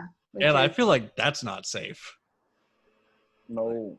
You're gonna pass out. Like people like in the hot sun, like hiking up a mountain. But like we're outside. There's like a breeze going. We're like quickly passing each other. No one's called us out for not wearing the mask. And like most of the people on the mountain aren't wearing a mask either. Yeah. I saw people going running wearing masks, and I'm like, how? I'm like, I can barely run now without a mask. Y'all, how are you gonna wear a mask and go running? Like, I will pass the fuck out 2 steps in. It's some like endurance training. If no one's around, then take it, like, I don't know, take it off. Be ready to put it on, but an insect climbing up my wall. I don't know what it is. But yeah, some people live in areas where they like definitely have to wear it running because there's just so many people who pass by. Yeah, I feel like you need like prolonged contact. I don't know any of the science on this, but I have a master's in public health. Yeah. I don't know if you want to. I don't want to know if you want to trust Jesse on this. His roommates are mask deniers. They about to be the. Are you like one of those people that's scared of spiders? No, but it's a certain bug that now this is like the third or fourth one I've seen. Is it a stink bug? What do they look like? They're like kind of like flat and like an oval, and they have like 6 legs and like antennas. It Got might some stank be. on it. It might be. They stink. If you kill them, I think they stink. But Huh. like they can also like swarm. I like read like millions of them will like swarm on people's houses and like infest the house. It's nuts. Yeah, I That's don't my like nightmare. seeing this Yeah. bug around, and I can tell because my one cat's been freaking out, and she's like in hunt mode. We can wrap up the podcast and you can kill this bug. I like to kill bugs. Unless you record the live version of you killing it for the OnlyFans. Yeah. Ginger kills a bug. The OnlyFans? Does that mean I have to like take off my shirt and do it? Yes. I haven't activated we have a LonelyMans podcast OnlyFans account, but I like haven't connected a credit card to it yet, so I don't think anyone can follow it. Our 14 subscribers can't subscribe to that for bonus content. Bonus content. Well, just so that you know, Ben was one of the hottest Boston comics. Yeah, and he could do a titty dance. Bullshit list, by the way. I'll send you my real list after the show. I didn't want to comment on certain people's looks, but oh my god. Thank you, Kendra. That was the list. I'm like, I hope I'm the queen of the female list. Okay. If there is a female list, I hope I'm on it. Let's see who would be. Man, one of these days we're gonna have to come up with the Worcester crew is gonna have to come up with our own theme with our own list of hot comics, and it's gonna be gender neutral because we're progressive. There you go. It'll be the hottest non-binary comedians of Western Mass. Western Mass. There's only one. Everyone in Western Mass is non-binary. Shout out to Western Mass. But shout out to they and them in Western Mass. You said funny ones. Just kidding. I got out of. Is there any Western Mass comics listening? Ha! No. Are there any Western Mass comics? No. Just bashing Western Mass. But then again, if you do go to Western Mass, you understand why this is necessary. Because have you done any good shows in Western Mass? I haven't done any, period. Well, no, just Roar. I've done Roar. Just Roar. Was it good when you went? Mass show. Was Roar good when you went? Because I feel like Roar is very hit or miss.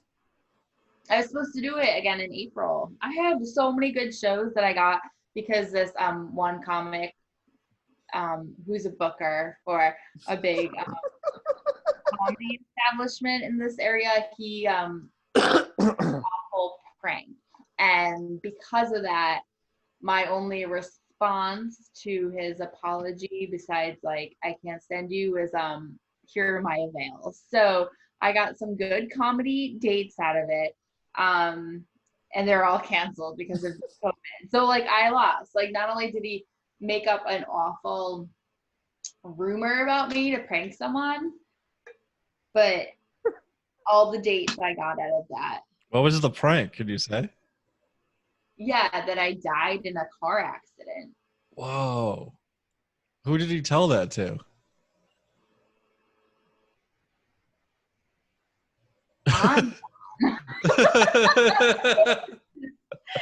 Yeah.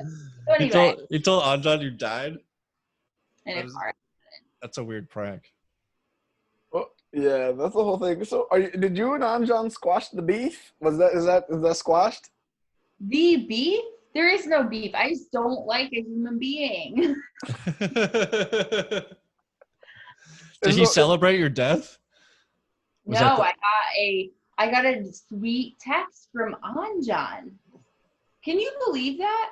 a sweet text from Anjan because there was someone who was more horrible than him. So anyway, book me in at Roar.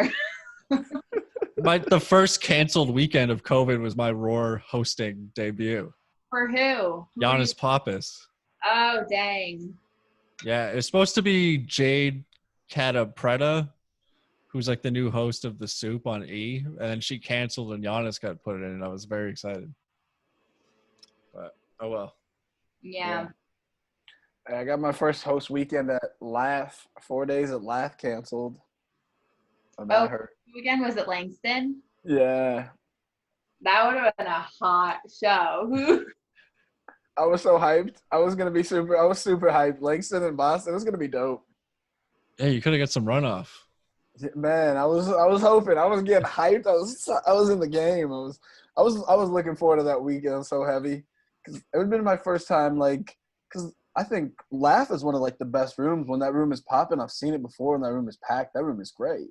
It is hard to host, though. I'll tell you that. Yeah, for sure. I mean, dealing with people coming in and not seated yet, and it's the first 5 minutes are like really tough. Who did you host for there? Me, a few people like Ida Rodriguez, April Macy, Jared Freed, and Justin Hires. April and Jared are both like Boston comics too. Are they like from here?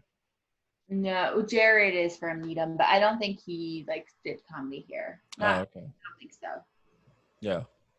Yeah. But anyway, yeah. So I need those dates back if our previous guest, our last guest is listening. Yeah, I need my hosting for Joe List and Sam Morril date back. Oh, those are good shows too. That would have been legit. Well, Sam Morril's in July. I assume any July show is canceled. Yeah. I've heard Sam on podcasts. He doesn't even know if he wants to do these like dates that he has for the summer. He's like, he keeps getting offers like during the summer, and he's like, I don't know, man. I don't know if I want to risk it. Yeah. This is crazy. I keep thinking I was like, man, I can't wait to go. And then someone was like, hey, do you want to go do this? I was like, ugh. I don't want to know if I'm ready to just jump back into this yet. We did so much. I can't just go back to like being normal, like everything's just okay. Like the world changed. We just can't go back to being normal. Like that's not how this is gonna work for me. Well, if I have a backyard show, I'll book you both on it. Thank you. Yeah. I'm saying now's the best time for Don't Tell Comedy. Just don't tell anyone you're going to a show with 50 people in a room. That joke to me too. Yeah, I wonder how that franchise will do. I don't know. Anyways. Well, Kendra, thank you so much for hanging out with us on a Monday night. It's nice to talk to you again. Always a pleasure. Nice seeing my favorite Worcester boys. Yeah, I'm glad you came on the pod. Plug your TikTok. Maybe I should start making TikToks. Yeah, TikTok. I think I'm Kendra Lamesburg on TikTok. You can see my one dog video, and then Kendra Lamesburg on Instagram. If it is, I'll put it in the description. I'll put the link in there. I'll try to find you on TikTok. Dope. Good shit, Lamesburg. You the link to it. Yeah. Hell yeah. Cool. All right. Thank you. Peace. Bye.